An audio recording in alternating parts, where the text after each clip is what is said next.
To the help video introducing Google Drive, here I'll be showing you some of the different types of files and ways you can use Google Drive. Then we're going to specifically be focusing on creating a new folder that you can keep all of your induction work together in. I'll show you how to share that folder with our team so that we have access to it. Your support provider can see it, see how things are going for you. Then finally we'll make an evidence folder where you can post class rosters, your support provider's observations, and other information that's going to be relevant to your work, getting to know your students in class better to help clear your credential. So once you log into Google Drive at the beginning, it'll show you files that you've been using recently up at the top here. That's kind of a quick access to get back to things you've used. Then below that are all of the folders that you've created that are used for different sorts of things. And below that are all the different files that are not put together in some of the folders. Google Drive is essentially a digital hard drive that you can host all kinds of things in. I like to keep lesson plans on here.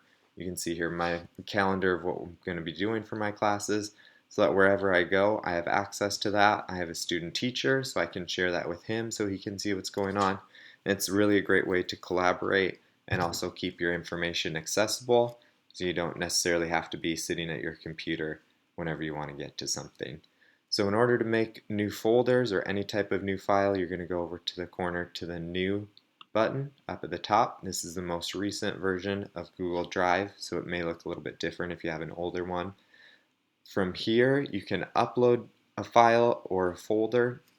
That's going to look very similar to when you add attachments to an email. A window will pop up so you can go through your computer and find what you're looking for. Google Docs is for word processing, Sheets is a spreadsheet program, and Slides is for presentations. Then below that, when you go to more, Google Forms is a great way to make quizzes. It's a great way to gather information or keep track of records for students. I've even seen people create rubrics so they can walk around and quickly input information with their student names and have it all together in one place. Google Drawings is a way to create and edit images or logos for things.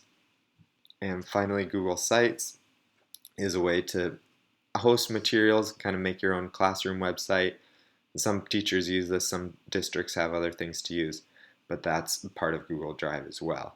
So in order to make a folder, we're going to go up to the top, hit New, then name it. Our naming pattern is going to be to have your last name first, then a comma, and your year. So I finished, but I'm going to put year 2 just as an example. Then I'll hit create. It gets added into my folders. Then I can go ahead and open that folder, and there's nothing in it yet, which is fine. We'll show you how to add some other things to it in another video. Right now, up at the top with the people is how you can share this folder. So you want to click on that. It'll bring up the sharing options.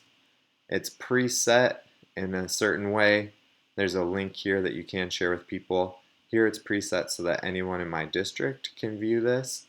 Especially for induction, we want to make sure anybody with the link can. So whether that's our induction team from the Fullerton district, if you're in an outside district, or a state reviewer that needs to look at some things, we want to make sure they have access to it. So clicking on the arrow next to the information, you'll click more, then go select anyone with the link.